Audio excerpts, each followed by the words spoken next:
Welcome to the Flashback Squad, where insiders tell how it really happened. Yay. And before we get started, we need everybody to hit that subscribe button. But today we have someone with us who is a very illustrious guest, and she goes by the name of Dr. Alonda Thomas.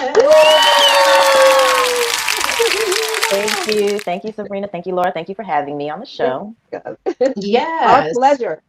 this is our honor to be in the Mhm. company of a doctor, someone with a PhD. But before the PhD, those initials that a lot of people strive for, but it takes a while. Before the leadership roles that you have had there and have now, there was a moment early in your career when you were interning with me and some of our other good friends over at BET in the PR department in Los Angeles. And we were there working under Tasha Witten. Yay, love you, Tasha. Yay, love you, Yeah. Tosh. Yeah. So I want to rewind a bit. What do you remember about your very first day at BET as an intern? Well, one of the things that I remember fondly is the village that it took to get me there in the first place. I had already finished my undergraduate degree at Florida A&M University, and I was actually working in higher education as a communication specialist at North Carolina Central University. And I knew that I wanted to try to get into entertainment PR, but since I was no longer a student, no one was giving me an opportunity to be Hmm. able to intern. So I realized that if I was going to be able to make this pivot, I needed to go back to school. And so that's what I did. I got a fellowship to go to grad school at Florida State for the sole purpose of doing their residency track program so that I could spend the summer in Los Angeles and try to get an internship. And my best Oh. friend was living in California at the time, Pia Days, and she had heard about the BET internship. And so she was like, girl, send me your resume. I'm going to try to get it in. So we were both trying to get me in the door. She knew another publicist by the name of Lisa Sorensen. She sent my resume to her. And lo and behold, I ended up getting both opportunities. So I spent 3 days out of the week with BET, 2 days with Lisa Sorensen. And that is how I got my start, already networking and leveraging relationships to try to get my foot in the door. And working at BET that summer, I think it was 2005, was just the Mhm. start of my foundation in entertainment PR. Ooh. That's right, 2005. And that's right, I forgot you also were interning with Lisa. Oh, love Lisa. Yes. Are you still in touch with her? You talk to I her? am. I am. She moved cross country to New York and she's no longer in entertainment PR, but there have been times where during the trajectory of my career, I was able to reach out to her and ask her to join me on a project. So building Hmm. relationships is definitely a strong part of working in this community. Hmm. Absolutely. And internships too. Internships really help to do that. The people Yes. that you meet during the internship are usually people that you're going to know for the rest of your life. And I can't stress that enough for students, college students. It's so important that you do as many different internships as possible because people always want to help the college student. Nobody is looking to help the recently in college student. So you got to do it, hit while the iron is hot, do that while you are Yeah, in school. strike while the iron is hot. Yeah, that's for Hmm. sure. Mm, exactly like art. I have to say it because we're mentioning internships. We are sponsored by Music Memory Lane, and we have a wonderful internship program with the volunteers. And Sabrina can quickly say something really quick so we don't get off track. Yeah, I just have to. Well, yeah, so Music Memory Lane, I don't know, hopefully you took a look at the website, but our mission is to restore joy with seniors, particularly seniors with dementia who are in memory care through music and movement and nostalgia. And that just ties in with us here with the Flashback Squad. And so we have a group of young high school and college dancers, dance team members, band members, and theater students. And we've been doing some recruiting, and I got an email back from someone who is a former drum major at Jackson State University. Okay. And I was like, what? And that just yesterday. And I was like, oh my Wow. God, and that it's such a small world because Small that world. is your previous Yes, employer. yes, that's where I was while I was getting my PhD. I worked as the Associate Vice President for Marketing and Communications at Jackson State. Got to spend a lot of time with the Sonic Boom of the South, and Mm-hmm. their students are phenomenal. We did a lot of great storytelling around some of the students in the band because, working at a HBCU, we pride ourselves on the music precision and quality of our performers. And Da, da, da, yeah, look at that. da. Yes, we were Look we at were on you. we were pitching Marvin, as you can see from the title down there, to be a part of Good Morning America, not knowing Rachel and I that we would end up on the show ourselves because instead of just surprising him, they brought in his family to celebrate with him, they decided to also make a gift of $100,000 to the university and brought us on to be the ones to receive it. So that was quite a shock to find Well, oh, myself so on you weren't national ready for the television. $100,000 check? That was No, actually we did not unrehearsed. know that that was about to happen. Oh, Yes, look at Oh my that. yes, gosh. Woo! I just have yes. to say, and I think I either texted you or emailed you because I was in the gym on the treadmill, and on the TV is Good Morning America, and I see Jackson State. I was like, "That's my girl! That's my girl!" I was so proud. I was so happy. I felt like telling me, "That's I know her. I know her." It was so good. I was Oh so proud of yes. you. Look Thank at you, you. Alonda. Yes. Good Morning America. Well, it takes a village. Thanks to Deion Sanders being the coach at that time, Oh, his that's being right. there Yes. definitely Mm-hmm. helped to elevate the institution. And we tried to leverage every single opportunity that Oh, yeah. presented itself, which was the excitement for Michael Strahan to hang out with his partner and friend, Coach Deion Sanders, and bring the show to campus. And so behind the scenes, we were like, okay, yes, we know you're going to want to talk to Coach Prime, but there's other things that are great about this institution. And talking about Marvin Maida as one of our leading students in the marching band was our way to get them to talk about some of the things that were taking place at the institution beyond athletics. And yeah, Rachel did a great job of pitching them that story. And before we knew it, they were trying to make that gift to the university without us knowing about it. And they certainly did catch us by surprise. I love Mm. that. That's so generous. It's just like a great surprise. Now you Yeah. mentioned that I'm putting this one there because of the mentioning like of the higher education and what you actually do. Can you tell us a little bit about this shot right here? Yeah, so I was fortunate to be invited to be a part of the planning committee for the American Marketing Association. I just completed my 3 years on the planning committee, and that was one of our final group photos as we were getting ready for the symposium in November last year.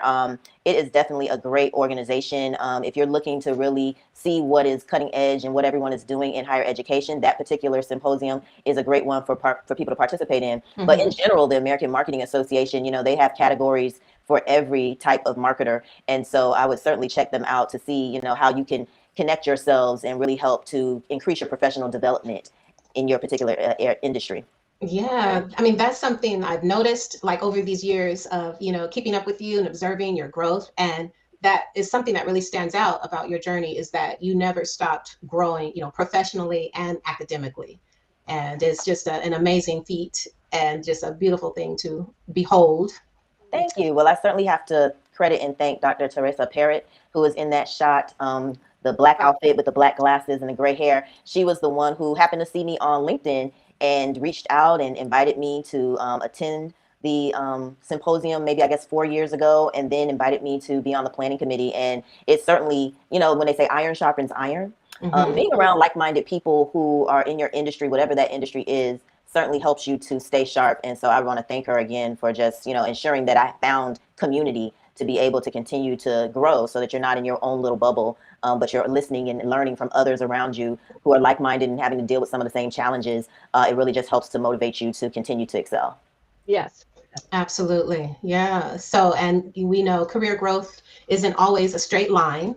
It can be for a lot of people, but it's a lot of pivots involved and growth. And I just want to say, I saw a post by Viola Davis the other day talking about discomfort. Sometimes, we go through things that are uncomfortable, but when we emerge on the other side, it just makes it all worth it. Hmm. And that's when, a lot of the most meaningful growth, occurs for us. So, one of the things that you've also done, I want to ask you about is can you talk about a season of your life that taught you a lot about resilience? Yes. So I would say that trying to get into the entertainment industry, when that wasn't where my career was headed at first, taught me resilience. It was something that I was passionate about, but doors just weren't opening. And I didn't let that stop me. I continued to go after opportunities to get a chance to be in the industry. And even when I finally decided I'm just going to, I mean, even after the BET internship, I did not immediately get to just stay in California and have a job lined up. I had to go Hmm. back, finish my degree. Did not have any offers to come back to LA. So the first thing I did was move out to Atlanta. I worked at Edelman, which is a large independently Yeah. owned PR agency, but I wasn't in entertainment. I was working in business to business, maybe 10 or 15 different clients at a time. And while I was enjoying and learning what I was doing at the time, I still really had this bug of, I just want to see what it would be like. So I just quit the job, moved out to LA, told everybody I was coming. And because I had been networking and keeping in touch with people for 2 years during that time, people were willing to have lunch with me, have conversations. And one referral, it was from Tiffany Howard, who is a publicist working at CBS Network. She helped me get my first gig, which was working, was my second gig. I was able to work at Creative Artist Agency for a year. And the way that institution I works, think I forgot about that one. yeah, that was the first job when I got out to California. But if you don't end up going into their agent training program, then essentially you're just working for peanuts, for no reason. And it was clear that I wasn't going to make it into the agent training program. So I reached out to Tiffany and asked her if she could help me, find my next opportunity. And she did, which was working on the television show Ghost Whisperer. It was a collaboration partnership between CBS and ABC. And I got to work on the production side. So the PR person on set to help media come to set and do interviews with the cast. So really interesting and exciting work. And I really credit, the networking that I did from that BET internship until years later when an opportunity presented itself that opened a door. And this photo that you're showing here is actually some of the team that I worked with at Jackson State University years later, where we were being recognized for some of our work by PR News. And it was an exciting night. We got to get all dolled up. Dress, I know, looking cute. It's like being on the Hollywood red carpet again. Red carpet. Yes. Do you remember the first celebrity or, talent that you saw up close where it really hit you, like that you were in the middle, you were in it, you were in the entertainment industry? So because I was working double time with BET and Lisa, I got to work on some of the projects with her clients. And one of her clients at the time was Heavy D. He was doing a play, and really sweet guy. Yes. I got to spend time helping to promote that play that he was doing. I remember that play. It was something about like he was a veteran. Was he playing a veteran? Yeah, it might have been a soldier's play. I don't remember if that was the exact one, but he definitely was playing a soldier. And just, having heard his music and then actually seeing him, pursue his acting was just inspiring in itself. And then not too long after that, we lost him. So, I always think about, the fact that I got a chance to have that interaction with him. And also, while I don't remember interacting a lot with celebrities because of the BET Awards, my lane was more so kind of being a runner and helping on the red carpet with the talent from a distance. We had a lot more seasoned people who were really hand-holding and getting them from point A to point B. The Fugees was on that show that year. Oh, yeah, that surprise opening of the show. Yes. And years later, I would end up doing a day of press with Wyclef Jean. And so, just that was like a full circle moment that, I was in the room while he was performing, and years later, opportunity presented itself that we were together for, I think it was a day of promotion for Unsung. He was going to be featured on one of TV1's television shows while I was working over there. And then just for mentioning that, how PR offices move fast, especially during productions and events. Was there ever a moment during a shoot or an event where you and your team had to jump really, really quickly and it might have been stressful because of what was going on? I'm sure there's probably many of those, but does one stick out in your mind, one or two? Yes, but it was also years later when I moved back to Atlanta, I ended up working in connection with the BET Hip Hop Awards. They had hired Edelman to serve as a crisis communications agency on that particular show because that was the year that T.I. got into some trouble, ended up getting arrested right before the show. And so they were concerned that there might be some backlash at the awards. So even though I wasn't on the talent side that year, I got to help with crisis comms planning and strategize about, particular scenarios that the entire award show should be planning and prepared for. So that was an interesting perspective on entertainment PR that I got to have through working with the Edelman team. Did anything happen that of course you guys were really prepared, it sounds like, but did anything happen or not at all? No, because we were able to be strategic to the point that even the flow of who arrived on the red carpet at any given time was coordinated. So if we had any inkling that two people would be, at odds with one another, they ensured that they never saw each other, leading up to getting into the building. Gotcha. Okay. Yeah, and that's the part a lot of people rarely see, all the work happening behind the scenes and all the moving pieces. Is there anything that happened were you there on site for that hip hop award show? Yes, I was there on site. We were coordinating with the local security, coordinating with I think it might have been Tony, who was the head of the carpet at that time in Atlanta. Tony Thompson. Yes, and just trying to stay aware of where people were at any given times to make sure that we, kind of had our ducks in a row until the show started, and then on the back end as people were leaving as well. Okay. Okay. Now, during that time too, did anything happen that made you think, "Oh my gosh, this could only happen in entertainment, like it can only happen in the world that you're living in?" Which I'm sure there's Ooh. thousands of those, like I said, but does any one of those come to mind? Well, I also think fondly about my time after Tasha ended up leaving BET. She struck out on her own and started her own boutique PR agency, and I worked with her on a lot of projects. And so we worked on the film Sparkle that had Jordan Sparks. And Oh, so being able to pull together a media day and have her come and do roundtables and really just interact with all of the media was pretty significant. But because Bishop T.D. Jakes was one of the producers on that film, I ended up doing a day of press with him, taking him from all these different places, and including we went and did a roundtable with People Magazine. And then after the day was over, he invited us to dinner. And so sitting there, like, I am having dinner with Bishop T.D. Jakes. Like, Yeah. when would this have ever happened if not for these particular circumstances? So I thought that was pretty cool. oh, I Oh, love that. That is so cool. I love that, and I love that show. I mean, that movie too. I don't know why I didn't. I probably realized at that time he produced it, but when you said it, I was like, oh, he did that. So, but that I love that movie. Oh yes, yes. He did yeah. Sparkle, Jump in the Broom is another Mhm. one that everybody might be familiar with. They had a really good season of just bringing quality productions, movies that something that the whole family could go and see to the screen. Hmm. So that is really so cool, Alonda, that you wear so many hats now, from communications executive, author, speaker, and voiceover talent. Talk to us about your voiceover talent gigs that you've done. Yeah, so while I was out in LA, everybody is multifaceted out there. And another one of my, hidden interests was voiceover work because I like the idea of being in the industry without having to be the face of the industry. And so I started taking classes while I was out there and got training, got a reel together. And while I didn't do a lot of things professionally while I was in LA, I still have the opportunity to use those talents in the work that I do in higher education. So for a period of time while I was at Jackson State University, I pulled together a podcast show that interviewed different experts from across the campus to help tell our stories. And then today at Florida A&M University, I voiced the president's video reports for her conversations with the Board of Trustees. So, I think if you have passions and desires, you shouldn't let them only be used if you can do them in your full-time work. You can always find ways to, be creative and share your talents in a variety of different ways. Hmm. And I feel like when you mentioned Jackson University, which is why I'm showing your beautiful picture there, that's where you got your PhD. Yeah. And so I'm wondering, well, we're wondering, what role has authenticity played in shaping your leadership style? Well, I think that it's important to bring your authentic self to your work, because people want to be able to know who they're working with.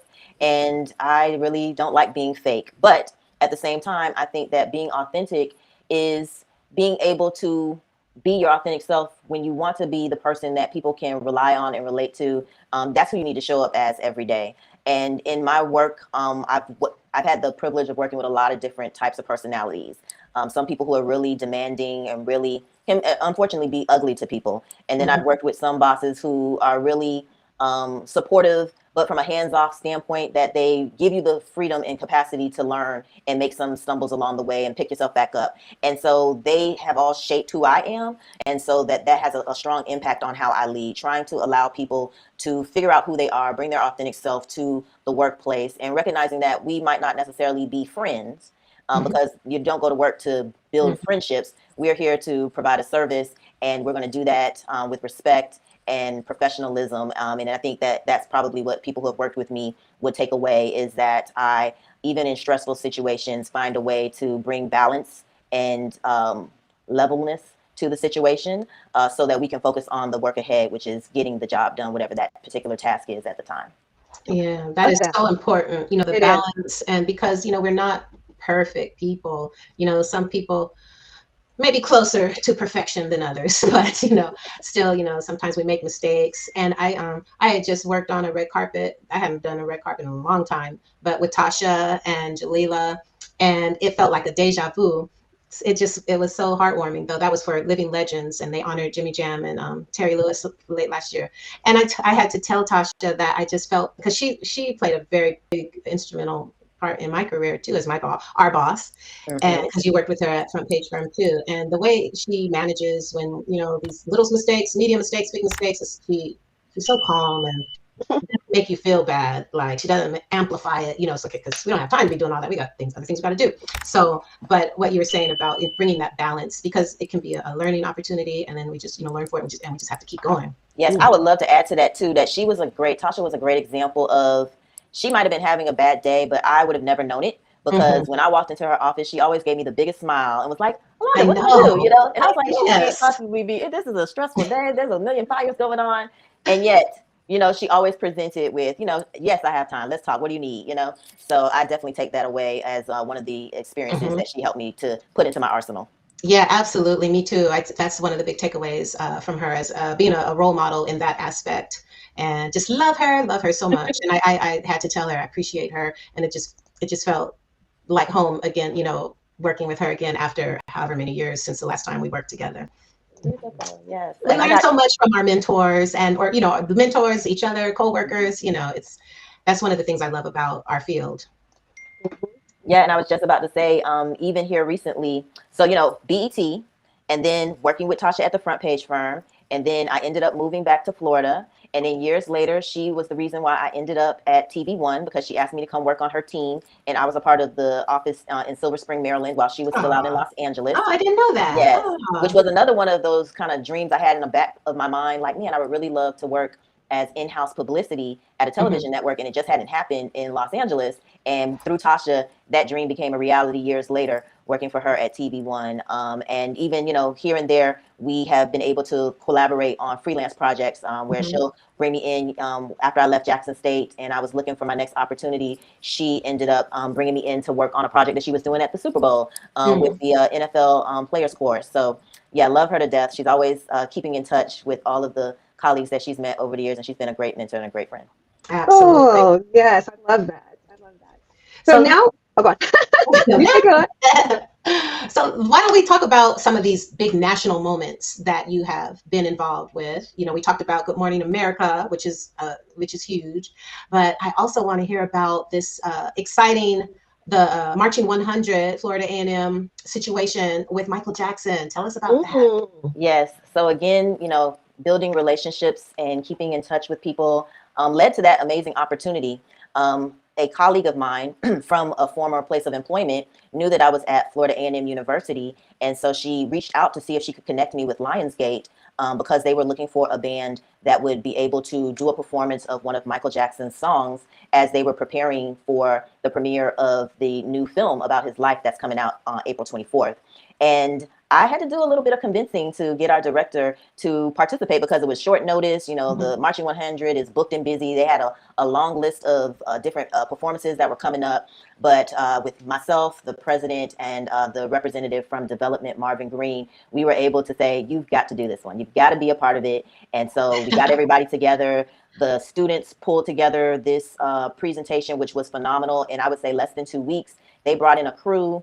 And because I knew who some of the other bands were that were going to be given this opportunity to be a part of the project, I said to Lionsgate, well, it's probably best if we roll out the order in alphabetical order so that Florida A&M University could go first. Because the last thing that I wanted to do was have to be the band that had to wait a day or two before their film dropped. And so they were like, yeah, you're the first person to ask for that. So yeah, let's do it in alphabetical order. And sure enough, as soon as they dropped it on the Michael platforms, it went viral. We had all types of national publications reaching out. It was covered by alumni journalists and all across the country. Oh, yeah, and it's just been an exciting moment that those students get to be a part of. So I'm really glad that we were able to bring that to fruition. Well, yeah. Do you recall in alphabetical order? It seems like that would be, because was Jackson State a part of it too? And because I know, there's that friendly competition between the schools. Yep, so Jackson yeah, it's like, well, why did I get to go first?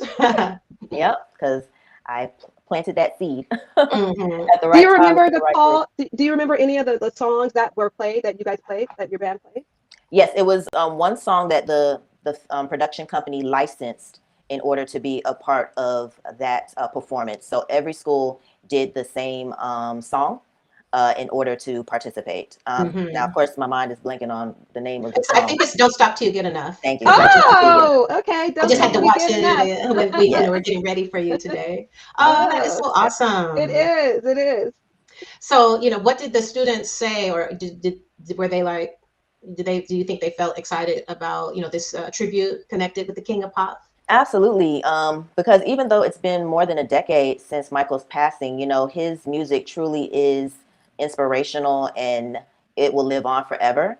And Mhm. so they were very familiar with the Silver Glove and the moonwalking, and Uh-huh. everybody had been watching, old videos to get into the mood for the performance. They were really excited to be a part of what they knew was going to be a national moment, a global Oh yeah. moment Oh, I mean, because I don't know. Michael's I can't think of global. another movie that has had advanced ticket sales before the Mm, movie comes out, because you can buy tickets now. Uh, we're still like 6 weeks out before the premiere. yes.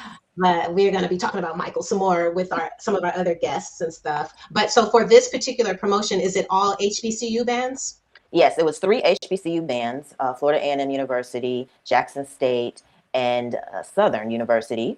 Okay. And then from there, if you watch them in succession, you'll notice that at the beginning and the end of each of the videos, the drum major is catching the baton and then throwing the baton.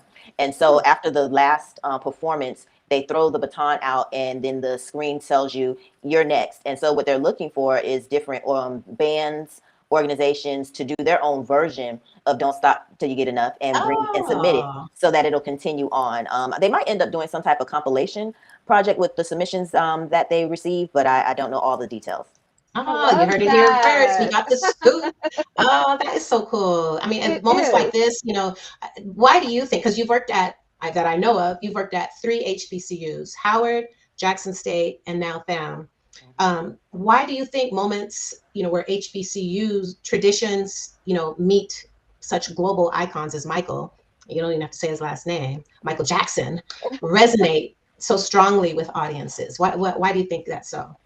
So one of the things that the film production company Lionsgate mentioned was that, Michael has become iconic with the culture, and they felt like that HBCUs, the culture of the excellence, just Mm, married so well with who Michael was as an artist. So they thought it was the perfect combination of bringing Michael to a new generation who would have an appreciation for the performance excellence that he brought to everything that he does. And it's true, marching band culture at a historically Black college or university is mhm, about excellence, showmanship, precision, being able to be a leader, being able to work together as a unit, mhm. being able to leave the crowd inspired and uplifted, which resonates so well with so many of the characteristics of Michael Jackson from his life. So it was definitely an honor to be considered, to just, for everything to align, for me to be in the place to allow my alma mater to participate in this Mm. Look at opportunity. you, Yes. Alonda. Oh, And yeah, these are the moments that you live for. When I mhm. think about my career, how it's been back and forth between entertainment PR and higher education, this is an example of how it all comes together. The skills that you learn in marketing and public relations carry over to the next projects that you do. And so again, just another full circle moment of how God kind of tied that up in a bow to be able to leverage a lot of the relationships and experience that I've had. Okay, you have such a illustrious career actually. Like it, and they all tie together, like the things that you do. So when you're looking at your journey from BET PR office to national media moments, like in cultural projects, like the ones that we're just talking about, what we just showed you, what do you think music and performance has the power to do across generations, especially after Bad Bunny and all of that? Mm. What is your take on that? Well, I think music, performance, the films, the arts, it has the opportunity to allow the person who's watching to live vicariously through others' experiences. And I definitely don't want to leave out North Carolina Central University. That actually was my first job Oh, out of that's right. college as a Mhm. communications specialist. When I had a job lined up to work in hospital PR, and 4 months after graduation, they still hadn't called me. I think they had to hire a few doctors, and they were like, "We can't get to this comm specialist girl." Uh, but one of my supervisors from working in the comms office at FAMU while I was a student, she was taking the job at North Carolina Central University. She asked me to come work for her. And one of the shows that ended up coming to the town coming to the area was Good Morning America. They went over to Duke, and they did not do anything with North Carolina Central University. And in that moment, I recognized the importance of telling your own story. They decided to go public with the fact that they felt like they had been shunned by the show. And I was mortified. I was like, Ms. Saunders, why in the world are we, bringing attention to the fact that we weren't included? And she was like, we have to stand up for ourselves. And so I take moments like that with me, that, as the people that we are in this industry, we are protectors of the brand. We are the persons who help elevate it. And that is what we bring to the table, to make sure that there is proper representation in every room, at every table that we get an opportunity to sit at. And so when I get to bring my two worlds of entertainment and PR and marketing together for higher education, I remember that everything that we do has an action and a reaction as people are receiving those different messages from us. And it's our job to try to tell the story that will help amplify these great institutions. It helps students figure out where they want to go to school in order to start their career paths. So that actually connects perfectly to something that we talk about a lot on the show in regards to music. Speaking of HBCU marching bands and such, and entertainment and music. And that is the power of music to unlock memories and emotion, which is something that we do on a regular basis. When I say we, I mean myself and Kevin. We provide a service to assisted living facilities where we go and spend an hour with them playing the jams from their day, like the 40s and the 50s and 60s, and encouraging them to participate and move if they can, stand up and dance. Some of them can still, stand up and dance, but they can't, dance while they're seated. And it's amazing how it unlocks so much in them. For some of them, they, have dementia, but it's a wonderful thing to see. And it's part of what ties. Looking for therapeutic programs your residents will. Oh, yeah. Go ahead, roll that, Laura. Looking for therapeutic programs your residents will love? Music Memory Lane blends nostalgia, movement, and joy. Perfect for senior living and memory care. Book your free demo today. Music Memory Lane, where memories dance. Looking for therapeutic programs your residents will love? Music Memory Lane blends nostalgia. We're having a lot of fun with it, a lot of fun. It's almost like too much fun, but some of the most powerful stories aren't spoken. They're remembered through music, just like what you said about Michael's music. A song can come on and suddenly one of the residents that's been quiet or, taking a little nap, will perk up and start singing every word to the song. So I want to ask you, Alonda, is there a song that instantly takes you back to a specific moment in your life?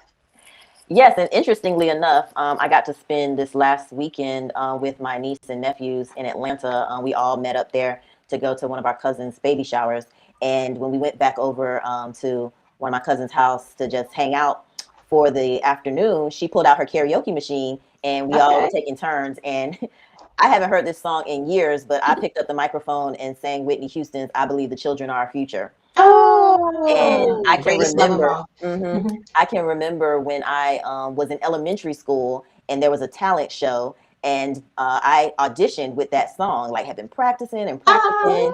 And my mother was one of the judges. She was a teacher at the school. And it turns out that another young lady had beat me to it and sung that in auditions. And my mother let her get to be the one to sing I was like, but you're my mother. Like, you knew that I was practicing this song. What?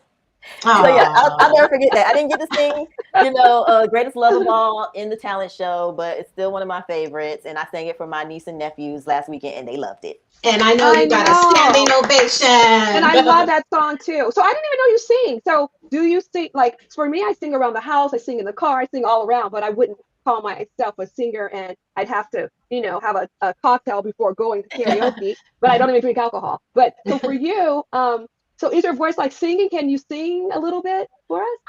Oh, you can sing right now. Oh my goodness. Just anything. It doesn't even have to be that song, because that has powerful things. Oh yeah. I believe the children are future. Teach them well and let them lead the way. Show them all the beauty they possess inside.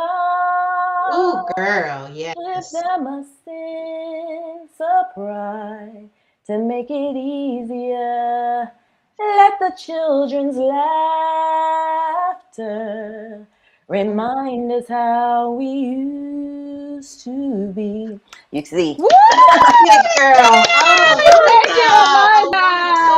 I was in a performing group in college called the FAMU Connection. So that was my claim to fame in terms of singing to perform. Oh my But beyond God. that, just college, church choirs is usually You, where you find me singing. you have a Oh, beautiful, beautiful voice. I that didn't was know beautiful. that. Oh my God. It is. Alonda, my Yes, I Thank you heart. love so it. much. Oh, that was Yes. beautiful. That song really that has always inspired me anyway. And you too, Sabrina, I'm sure. Like if I was feeling sad or just needing to pump myself up, or and Mhm. then the children, because I have six of them, I would be playing that. So just to hear you sing that, it just brought Mhm. back so many wonderful memories. Oh, So thank thank you. you. Yes, Thank that's Yeah, you. that was fantastic. beautiful. So Yeah. why do you think music connects so deeply to memory and educate and emotion? So Alonda, what do you I think? think I feel like music just kind of creates mile markers in your mind of how you were feeling at a time, a moment in time. Mhm. If the music was playing at a particular instance, you just kind of connect that to the memory.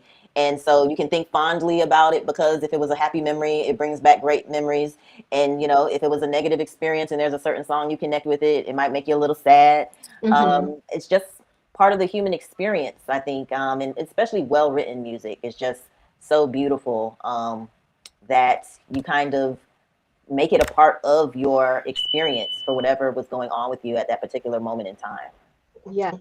Yeah. So when you think about your parents, your mom or dad, elders in your family, what music reminds you of them? I remember as a kid, my parents would indulge me with playing my New Edition tape as we were headed on the road to whatever vacation spot we were And headed that's to. a cassette tape, A right? cassette tape. They would Hmm. put it into the Cadillac and play it and hope that I would fall asleep so they could stop playing it. And I'd wake up and be like, wait, my music, where's my music? Oh, that is so Yes. cute. That's a cute memory. Hmm. Oh, Love New yeah. Edition. Me too. So it's like, we no, we may not want to think about this, but like when we get older, those are going to be our jams that we're going to, Hmm. we're going to be like, oh yeah, back in the day. Yeah. New Edition, all of those great groups, Yes. it's a wonderful thing. I mean, what would we do without music in life?